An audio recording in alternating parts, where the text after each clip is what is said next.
Hello, ഇന്ന് നമുക്ക് നല്ല ബീഫ് കറി ഉണ്ടാക്കിയാലോ. ഇവിടെ ഞാനൊരു 1.5 കിലോ ബീഫ് നല്ലതുപോലെ കഴുകി വൃത്തിയാക്കി എടുത്തിട്ടുണ്ട്. ഇനി ഇത് നമുക്ക് കുക്കറിലൊന്ന് ആദ്യം വേവിച്ചെടുക്കാം.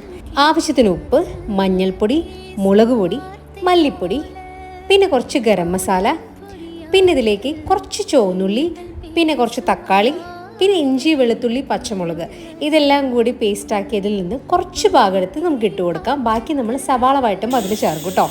അപ്പോൾ ഇതെല്ലാം കൂടി ഇട്ടിട്ട് നമുക്ക് ഒരു 5-6 വിസിലാവുന്ന വരെ വേവിച്ചെടുക്കാം.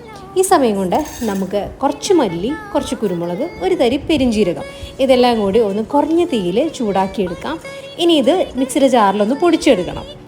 ഇനി ഒരു പാൻ ചൂടാക്കി അതിലേക്ക് ആവശ്യത്തിന് വെളിച്ചെണ്ണ ഒഴിച്ച് കൊടുത്തിട്ട് ഉള്ളിയോ സവാളയോ, ഞാനിവിടെ സവാളയാണ് എടുത്തിട്ടുള്ളത്, ഉള്ളിയാണെങ്കിൽ കുറച്ചും കൂടിയും ടേസ്റ്റ് ആയിരിക്കും കേട്ടോ. അതിലേക്ക് ആവശ്യത്തിന് ഉപ്പും കൂടി ചേർത്ത് നന്നായിട്ട് വഴറ്റി എടുക്കുന്നുണ്ട്.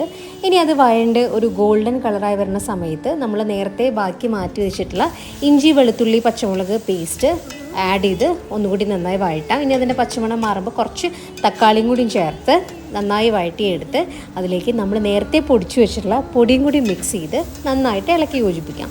ഈ സമയം കൊണ്ട് നമ്മുടെ ബീഫ് വെന്ത് വന്നിട്ടുണ്ടാവും. ബീഫ് നന്നായി വെന്ത് അതിൽ ആവിയൊക്കെ പോയിട്ടുണ്ടാവും. അത് നമുക്ക് ഇതിലേക്ക് ഒഴിച്ചു കൊടുക്കാം. ഇനി ഇത് നന്നായിട്ട് ഇളക്കി യോജിപ്പിച്ച് ഒരു 5 മിനിറ്റ് അടച്ചു വെച്ച് വേവിക്കാം, ആ മസാലയൊക്കെ നന്നായി പിടിക്കാനായിട്ട്.